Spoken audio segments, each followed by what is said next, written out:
warahmatullahi taala wabarakatuh. Alhamdulillahillazi arsala rasulahu bil huda wa dinil haqqi liyuzhirahu 'ala ad-dini kullih wa kafaa billahi shahida. Asyhadu an la ilaha illallah wa asyhadu anna Muhammadan 'abduhu wa rasuluh. Yang saya kasihi Tuan Guru dan Aziz, Menteri Besar Negeri Kelantan, Datuk Wan Abdul Rahim selaku wakil rakyat kawasan ini, ahli panel yang berhormat Muhammad Sabu, barisan kepimpinan negeri dan barisan kepimpinan parti, dan seterusnya yang saya kasihi tuan-tuan dan puan-puan sekalian, saudara dan saudari yang telah membanjiri stadium pada malam ini untuk mengikuti forum yang bertajuk "Perlukah Penulisan Semula Sejarah Malaysia?"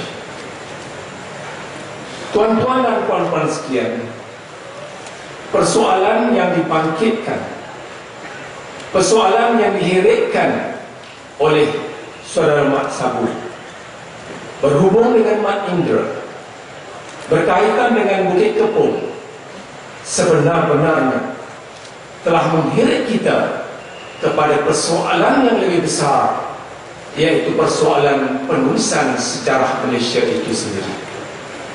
Maka tidak heranlah hari ini berbagai pihak telah terbawa sama memikir kembali siapakah sebenarnya pejuang-pejuang kemerdekaan itu, siapakah sebenarnya wira-wira ataupun hero dalam perjuangan yang dimaksudkan itu.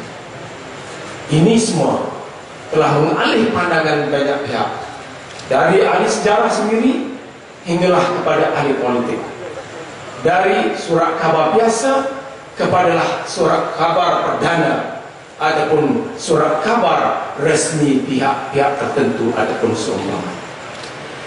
Bagi kami sebagai pengkaji sejarah, saya ingin berkongsi dengan tuan-tuan dan puan-puan dahulu akan makna sejarah itu sendiri. Ia kelihatan mudah kerana setiap daripada kita telah belajar sejarah di sekolah.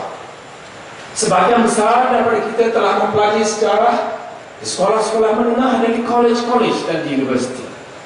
Tapi untuk memudahkan perbahasan pada malam ini, kita simpulkan sejarah ini dengan dua makna saja. Satu, sejarah ialah peristiwa-peristiwa yang telah berlaku pada masa yang lalu.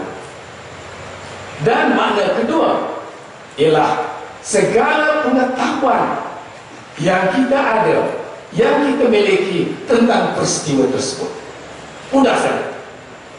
Apapun, sama ada sejarah yang dimaksudkan itu ialah yang lepas, ataupun sejarah yang kita maksudkan itu ialah pengetahuan tentang sejarah lepas, maka kedua-dua ini tertakluk dan tunduk kepada beberapa perkara yang lain.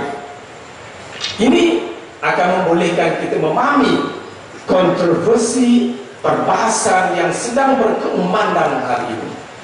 Kedua-dua erti sejarah ini tertakluk satu kepada penemuan bahan-bahan baru.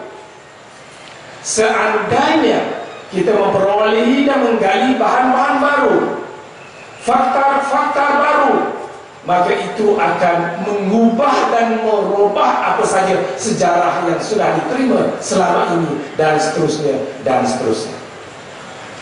Dan ini ada kaitan dengan persoalan terakhir, apabila penemuan baru mengenai fakta, mengenai Mat Indra, ataupun mengenai Bukit Kepong, ataupun apa saja, maka dengan sendirinya sejarah tertakluk kepada penafsiran baru. Itu satu.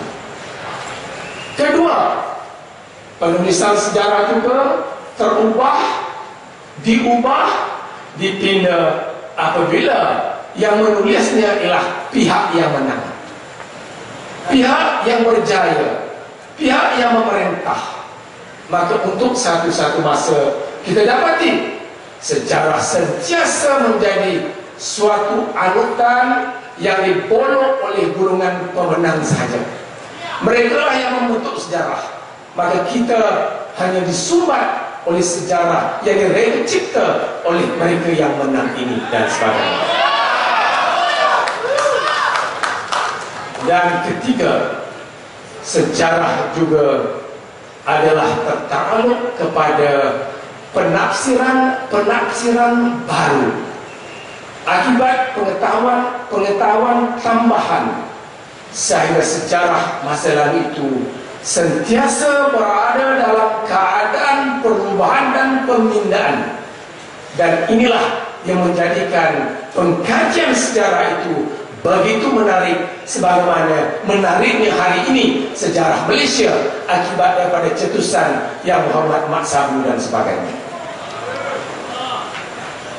Sebenarnya kalau kita menoleh kepada piramid di Mesir yang terbina ribuan tahun yang lalu, kita dapati ia tidak lebih daripada binaan batu yang kaku, yang tidak dapat bercakap. Tetapi oleh kerana suluhan sejarah hari ini, piramid-piramid yang berbatu itu, piramid-piramid yang kaku itu juga turut bercakap dengan melahirkan penemuan-penemuan baru.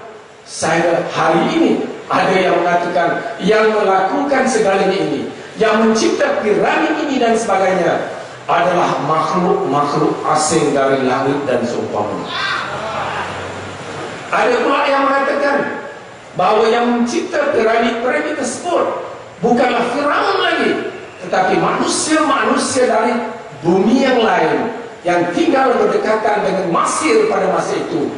Maka akibat daripada situ lahirlah piramid dan sebagainya. Itu satu contoh. Begitu juga dengan tembok Cina yang panjangnya sekitar 2000 batu.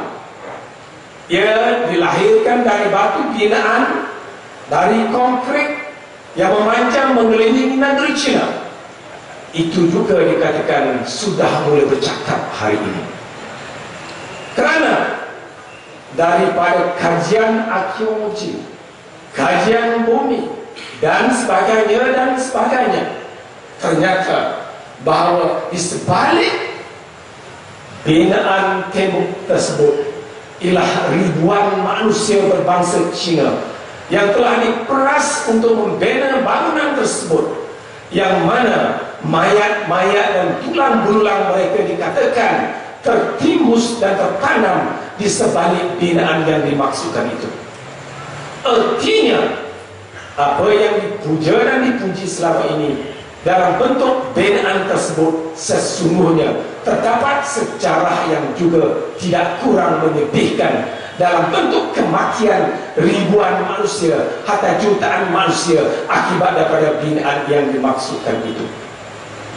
Artinya bangunan tembok Cina yang tersergam besar dan panjang ini telah juga mula bertutur, mula bercakap, kerana nun di sana terdapat tafsiran yang mengatakan ia dibina oleh Maharaja untuk memalingkan perhatian rakyat dari kesusahan, dari penderitaan rakyat Cina ataupun keseumpamanya.